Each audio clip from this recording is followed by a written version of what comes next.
Presiden Joko Widodo mengumpulkan menteri dan kepala lembaga negara di Istana Kepresidenan Jakarta pada Rabu siang 8 Mei 2024. Wakil Menteri Badan Usaha Milik Negara Kartika Wirjoatmojo enggan memberi keterangan secara detail, namun ia memberikan bocoran terkait dengan operasi khusus di Papua.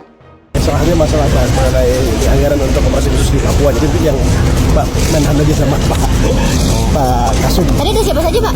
Ada Menhan, ada Kasum, ada Kabin, ada Kapolri. Kartika mengatakan rapat internal itu turut dihadiri Menteri Pertahanan sekaligus Presiden terpilih Prabowo Subianto, Panglima TNI Agus Subianto, Kapolri Listio Sigit Prabowo, Kepala Badan Intelijen Negara Budi Gunawan, hingga Kepala Staf Umum TNI Bambang Ismawan. Terlihat di depan halaman Istana Negara, mobil Wakil Presiden Ma'ruf Amin juga terparkir. Menteri Perencanaan Pembangunan Nasional atau Kepala Badan Perencanaan Pembangunan Nasional Suharso Monarva juga hadir dalam rapat tersebut. Usai persamuhan selama lebih dari 30 menit, Suharso mengatakan Bappenas membantu menyusun mengenai percepatan pembangunan Papua. Pemerintah, kata Suharso, senantiasa selalu mengadakan pendekatan kesejahteraan. Pada Oktober 2022, Jokowi membentuk Badan Pengarah Percepatan Pembangunan Otonomi Khusus Papua dipimpin oleh Wapres yang bertanggung jawab kepada Presiden. Suharso mengatakan Wapres akan segera ke Papua sebagai ketua dalam pelaksanaan pendekatan kesejahteraan. Namun pemerintah akan meninjau apakah secara bertahap akan mengimplementasikannya dalam bidang pendidikan, kesehatan, dan sebagainya. Kita akan mengadakan pendekatan kesejahteraan di sana. Jadi tadi saya ingin melaporkan bahwa kita sudah akan mulai pada tahun ini dan Bapak Wakil Presiden akan segera ke Papua karena sebagai ketua di dalam pelaksanaan ini.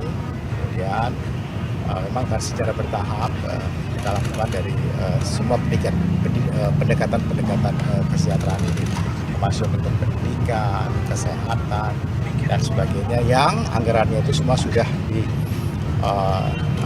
di-insert di dalam kementerian dan lembaga.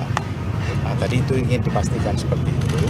Nah, sementara untuk pendekatan keamanan itu juga diberikan perhatian secara khusus karena untuk menjamin, ya kan. Kalau saya saat ke Kabupaten Duga, saat itu saya ingat, saya memang sampaikan, saya setelah di Wamena, saya ngomong saya mau ke Duga, karena saya dengar masyarakat dari Wamena ke Duga itu harus ke sana itu memerlukan waktu 4 hari 4 malam, lewat jalan kaki di tengah hutan belantara. Sehingga saya mau lihat sebetulnya Kabupaten Duga seperti apa. Ini masuk wilayah Negara Kesatuan Republik Indonesia. Saya nggak bisa saya hanya bayangin di dalam otak saya. Udah saya ingin ke Duga, dan saat itu Panglima TNI dan Kapolri menyampaikan, Bapak nggak usah ke sana saja. Loh kenapa? Ada sisi keamanan yang harus kita hitung. Saya sampaikan, enggak, saya tetap mau ke sana. Urusan keamanan itu urusan Panglima dan urusan Kapolri, bukan urusan saya. Dan akhirnya saya ke sana, naik heli ke sana, dan saya kaget betul bahwa Kabupaten Duga itu masih seperti itu. Sehingga saat itu kita putuskan untuk membangun jalan dari Wamena ke Duga, ke Nyam, ke Agats, sehingga sekarang ini sudah tersambung. Kalau dulu 4 hari 4 malam, sekarang ini kira-kira 6 jam.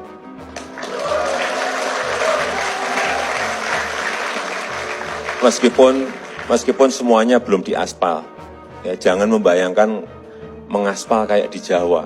Untuk membawa aspalnya dari Jayapura menuju ke jalan itu semuanya pakai heli. Bayangkan, ngangkut stomnya aja pakai heli. Bayangkan betapa kondisinya sangat berat. Saya tahu karena saya pernah naik trail lewat jalan-jalan yang dibangun itu. Meskipun tidak sampai ke Wamenanya, mungkin seperempatnya saya jalan, tapi ya dengan jalan yang sudah dibuka itu kita mengharapkan ada keterbukaan, keterisolasian dari kabupaten-kabupaten yang ada di Papua.